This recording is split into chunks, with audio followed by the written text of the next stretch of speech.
Hello. I have things to say, I suppose, because I said that I would anyway. I've got six things here from Miss Alora. The first of which being read a poem. I picked a short little one from the Havamal from the Poetic Edda because I had it near my bed and I couldn't think of anything else I wanted to read. So let's see how well I can do here. Much at random oft rambles he, whose tongue does ever tattle. A talker's tongue, unless tamed it be, will often work him woe. I picked that one after just reading through the first 30 or so, because it reminded me of a saying my dad always used to say, or still does, honestly, which being, uh, it's better to keep your mouth closed and be thought a fool than to open it and remove all doubt. Yeah, and it reminded me of that. So anyway, on to number two, which is read the first page of my favorite book. And I don't know if it's my favorite book, but it's the first book in my favorite book series, which is The Wheel of Time.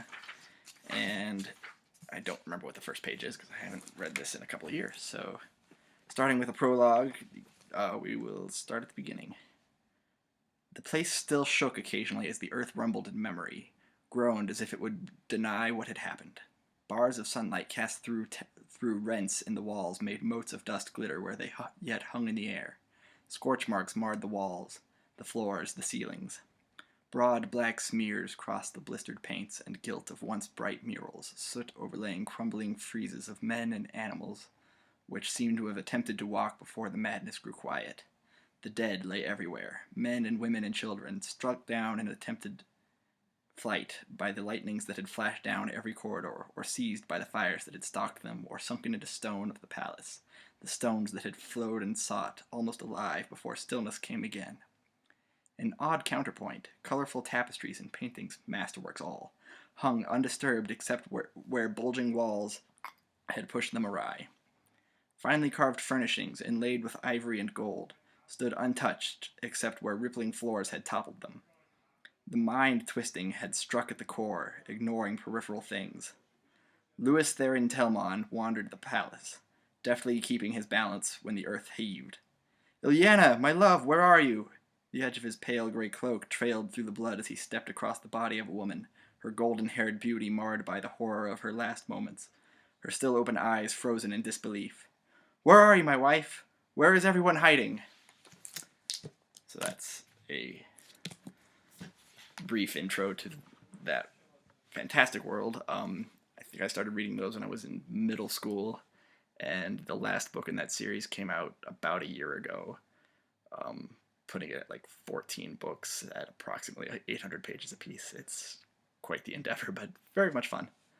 My next question is a thing that scares me, and I don't have a good answer for this, but my best answer is that basically anything that I haven't done ever or haven't done in a while kind of gets my heart racing. Like, this is a little uncomfortable for me because it's not a thing I do very often. But I pretty quickly acclimate to things, so I'm not usually like scared, but I don't know, I get a little anxious when I'm doing things that are new or that I'm out of practice with. Probably because I'm not very comfortable with not being good at things. But I guess there's that. The next one I have is a noise that I hate, and I think my least favorite thing that I could think of anyway is like people talking, but just far enough out of earshot that I can tell they're talking, but I can't like hear what they're saying. It's like I really don't like it when I'm living in like my last couple of roommates before the house I'm living in right now.